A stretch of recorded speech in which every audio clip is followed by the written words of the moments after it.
The struggles for Julio Rodriguez aren't as bad as we all thought they were. After their series with the Detroit Tigers, Julio Rodriguez showed that he was coming out of this slump, maybe even just a little bit. He had 3 hits in the first game of the series, including a big home run in the late innings, and it looked like Julio Rodriguez was a guy that, hey, maybe he's kind of figured this whole thing out. Now, while Julio was moved off of the leadoff spot, hitting 6th and then 3rd and then 4th, he's kind of just been jumping around the lineup. Julio has proven that he's a guy that's going to come out of this. And honestly, for what we've seen so far from Julio Rodriguez, it's not that different than what we saw last year. Julio has actually very similar numbers to last year, which gives us really good reason to believe Julio's going to be just fine. But what are those numbers and what do they tell us? Because the numbers, they don't lie. The numbers don't lie one bit. They tell us exactly what's going on with Julio Rodriguez and also what's to come with Julio Rodriguez. So let's take a look at him. MLB.com did a story about Julio Rodriguez saying that he was okay and on board with moving out of the leadoff spot. He said that he's the type of guy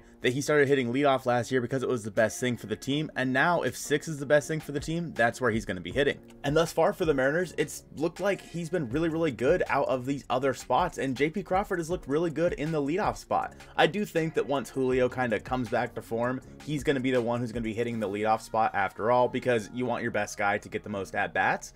But it's also possible that maybe JP stays there and Julio slides into 2. He's already hit 3rd, he's already hit 4th, he's already hit 6th. Let's keep moving him around. Now, his 2022 rankings obviously show off his entire 2022 season. So this is what he ended with at the end of the year. And in 2023, even with how bad he's been lately, he's still been Julio Rodriguez. He's definitely not hitting the ball as hard, as you can see with his average exit velocity and his hard hit percentage, but I feel like that comes a little bit with making bad swing decisions. Obviously, his offensive numbers are not where we want to see it, but his max exit velocity is still in the 98th percentile. His barrel percentage is the big teller here. That's the big difference for Julio this year. Because he's swinging at pitches out of the strike zone, as evidenced by his chase rate in the 16th percentile compared to the 19th in 2022, he's making bad decisions at the plate and hitting pitches that are off the plate that you really can't get the barrel to. His walk rate is right around the same, and his K percentage is a little bit worse this year, again based on those swing decisions, but oddly enough, his whiff percentage is actually better this year than it was in 2022. So what do those numbers tell us?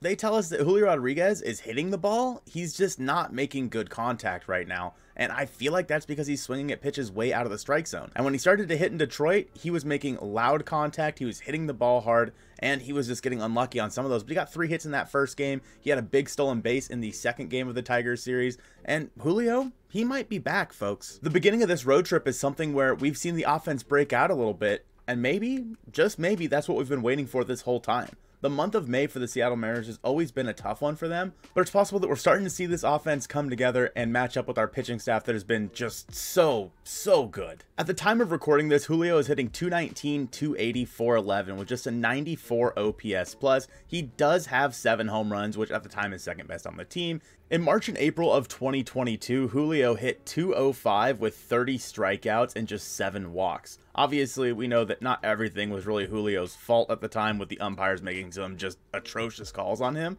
but he did start to heat it up in May. And you can see that once Julio figured it out, yeah, the rest was history. And if Detroit really was a turning point for Julio Rodriguez getting into that 6th spot, even that 3rd and 4th spot, if he's starting to turn it around and looking like the guy that he's been the rest of his career last year, we might be seeing a really good player out of Julio Rodriguez the rest of this season. In March and April of this year, Julio did strike out 4 more times than he did in 2022, and he's been off to a really rough start in May with 12 strikeouts so far, with just 3 walks, hitting 158 in the month of May. In the end, Julio Rodriguez was just putting way too much pressure on himself to be the guy, and when he started to struggle, he started to press. So he was trying to make things happen by swinging at pitches that were well outside of the strike zone.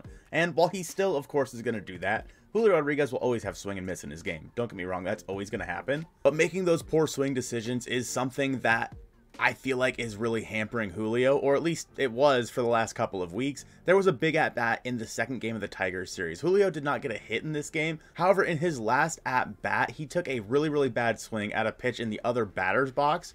He called time, kind of gathered himself, and then he worked a walk in that at-bat, stole second base, and ended up scoring. That's the kind of difference maker that Julio Rodriguez just has always been. And for the Mariners, as far as Julio goes, that's how far the Mariners are going to go. Without him, the Mariners are really going to struggle, as we've seen. But the month of May has actually been a pretty good month for them thus far. Did the Mariners finally figure out their struggles and find a way to fix it? I talked about that in this video on the screen now. Appreciate you guys watching this one, and go Mariners.